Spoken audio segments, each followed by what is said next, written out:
Welcome to Focus Washington. I'm Chuck Conconi, and my guest today is Bob Cusack, the editor-in-chief of the Hill paper. Not just the editor, you're the editor-in-chief. Bob, thank you for being here. Thanks, Chuck. They're coming back soon, the Congress, and you guys of the Hill paper are really close and you know what's going on. How much do you expect will be accomplished? Well, they have to pass certain things unless we have a government shutdown. So they've got to fund the government by the end of September. They've got to raise the debt ceiling. There are other smaller deadlines, but those are the two big ones that they've got to do by the end of September.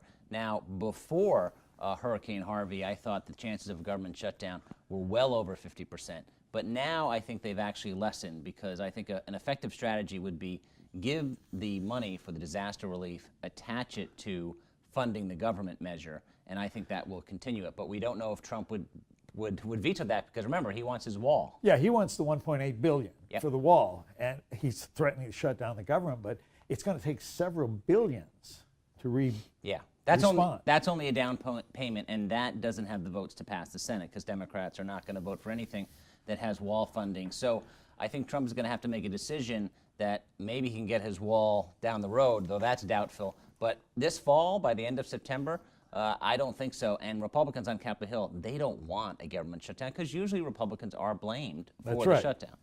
Except now, do you think the Republicans have had enough? Is there dwindling support for him on Hill? Is there really dwindling support? I think his handling of the situation in Charlottesville, the race uproar, the protests, I think that really hurt him with a lot of Republicans who have started to distance themselves, I think, even more. That doesn't mean everybody. And this is the problem, Chuck, for Republicans, is that they don't want to lose the Trump base, who they may need in the midterm elections to show up.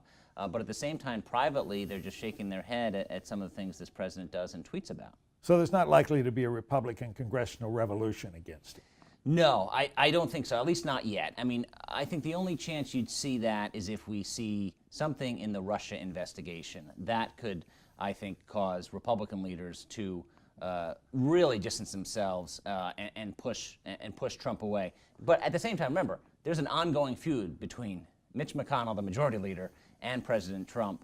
But I think that they're generally going to be able to get some stuff done despite that rift. Well, there's a poll came out today that said Republicans lead on national defense and all the bread and butter issues. They lead the Democrats. I mean, that puts them, it seems to me, in a very strong position. It does, but Trump's numbers, usually midterm elections are about the president's numbers, and we saw that. I mean, Barack Obama lost the House in the midterm election, and then he lost the Senate in the 2014 midterm election. Democrats haven't had a solid midterm performance since 2006. But I do think the Democratic Party right now is very united, and that's what I think. The party that's united usually wins. Now, we didn't see that in 2016. Republicans were divided over Trump. Trump won. But I think that was a kind of a once-in-a-lifetime election. And Republicans I've talked to, they're very nervous that they're going to lose the House. Really? Yes. I mean, is there really a chance? And will they to lose the House? I think so. I mean, even though you have gerrymandered districts and you only have about 50 contested races that are even going to be close, the tide has been turning against the Republican Party. And who knows if Trump's base shows up when Trump is not on the ballot in 2018. And with Trump going after incumbents like Jeff Flake and John McCain, I think, yes, I think the House is in play. But the belief now, which I have heard, is Trump thinks that if he goes after Flake, and the numbers for Flake getting the nomination are really pretty bad, something like 20-some% in some of the statistics I saw today.